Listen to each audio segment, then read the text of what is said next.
Inside this box are over 1,000 ants, and over the next 100 days, they will face the ultimate test. As this colony grows over time, they'll face 3 progressively more dangerous challenges along the way, and we'll get to watch how over 1,000 ants work together to bring down their prey, and how they will have to learn to adapt in order to survive.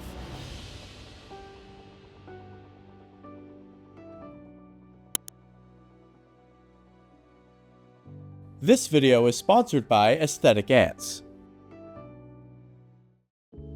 On day 1, I received this package containing many different ant species from around the world, but today we're focusing on one ant species in particular, known for their hyper-aggressive nature and their very painful and venomous sting.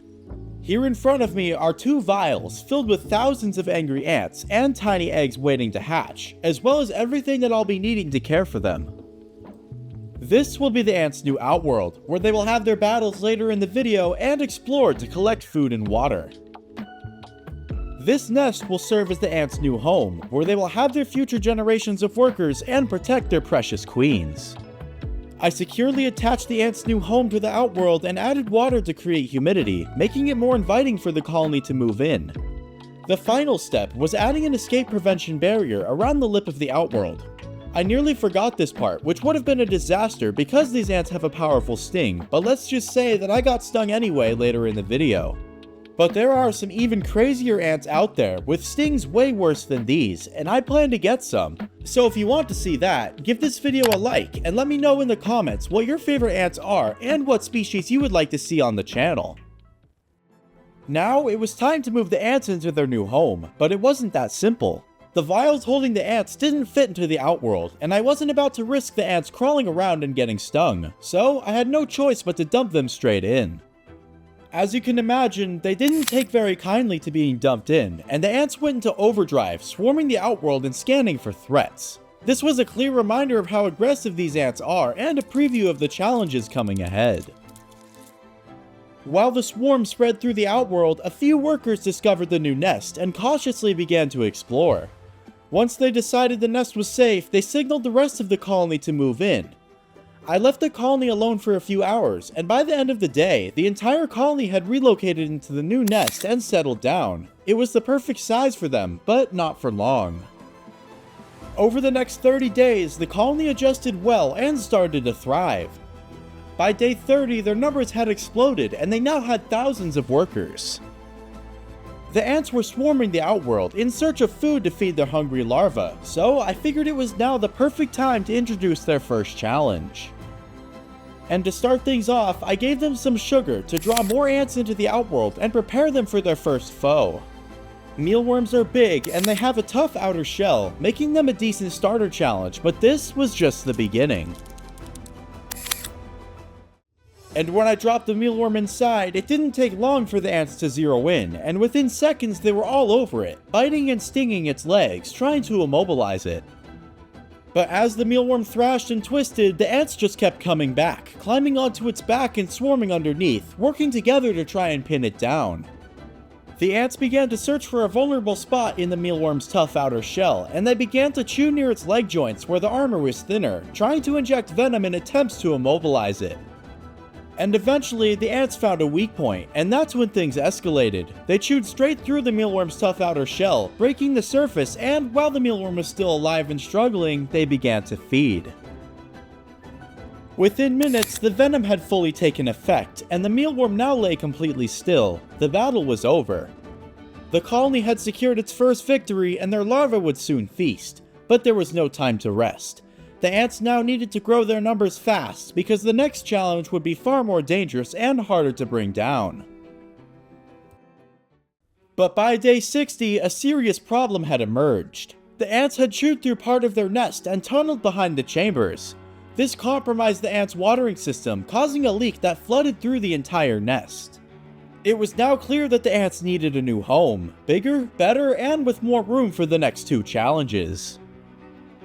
A few months ago, the kind people over at Aesthetic Ants sent me a package with a variety of their products to test out. Included were some acrylic and Y-tongue nests, as well as a few outworlds. The acrylic nest that I will be using today has 2 main sections. the nest up top, and 3 separate water chambers underneath that let me control exactly how much humidity that the ants get. I have a 10% discount code linked in the description, so if you see anything that you like in this video, be sure to check them out. With the nest now ready, it was time to move the colony, but the ants made this especially difficult. Most of them had crammed themselves into the tiny space between the nest and the outworld, since it was the only part of the nest that was still dry. My plan seemed simple enough. Unscrew the old nest from the outworld, drop that nest into the new setup, and then dump the ants from the old outworld into the new one. But the second that I started unscrewing the nest, I realized that the ants were right in the way, and the moment it came loose, they exploded out, swarming across my table. At this point, I was beginning to panic, as I tried to dump the ants into the new outworld while scooping up the ones that were trying to make a run for it, and I was getting stung in the process. I then realized that I had forgotten one crucial thing, the escape barrier. I rushed to apply the barrier, and then I turned my attention back to the old nest, but lifting the lid unleashed yet another wave of swarming ants as I placed the old nest into the outworld. I tried to gather as many escaped ants as I could, but I still kept finding stragglers in my ant room for days afterwards. But thankfully, the ants discovered their new nest pretty quickly, and I left them overnight to settle in, just in time for their next challenge. And by the next day, the colony was now fully moved into their new nest. I lightly decorated the outworld with a thin layer of sand, but not too much though, since I didn't want the ants digging new tunnels. The ants' second challenge was up next, and it was far more dangerous than the mealworm. This time, they were faced against the giant grasshopper. With a tough outer shell, razor-sharp mandibles, and powerful back legs, this grasshopper was fast, unpredictable, and unlike anything the colony had ever encountered before. And when I placed it into the outworld, the grasshopper froze, unsure of what to do. It only took a few moments for a few of the ants to spot the grasshopper, and when they started to attack, the grasshopper began jumping wildly around the enclosure, trying to escape, and alerting the entire colony to its position. It didn't take long for the grasshopper to run out of energy, and that's when it made a fatal mistake. Spotting a small hole in the ground, it crawled inside, not realizing that it had just walked straight into the heart of the ant's nest. And without a second's hesitation, the ants showed no mercy, unleashing their full force and stinging relentlessly to bring down the grasshopper to protect the queen and the young within the nest. The grasshopper was now blocking the entrance to the ant's nest, so I grabbed my tweezers to pull it free, but the instant that I disconnected the tube, the ants burst out and instantly swarmed across my desk. In one last effort, the grasshopper jumped to try and get away, even landing outside the outworld, but it was too late. It collapsed on my desk, completely motionless. I returned the now lifeless grasshopper to the enclosure and I let the ants claim their prize. They instantly tore it apart and fed it to the colony and successfully completed their second challenge. But now, the colony must prepare, as their third and final challenge would be their greatest yet. It was now day 100, and the colony was thriving better than ever. Their numbers had continued to grow, and they were now ready for their final challenge. Here in front of me is a massive spider, with huge venomous mandibles capable of taking down any ant unfortunate enough to face it. This spider was fast and fierce, and the ants would have to work together to take it down, and honestly, I'm not even sure they can do it. At first, the spider tried to climb the enclosure walls, but found them to be too slippery to get a grip on. The ants chewed on the spider's legs, swarming it from every side, and the only thing keeping it alive was that the ants could only reach the spider's legs, but it couldn't keep this up forever.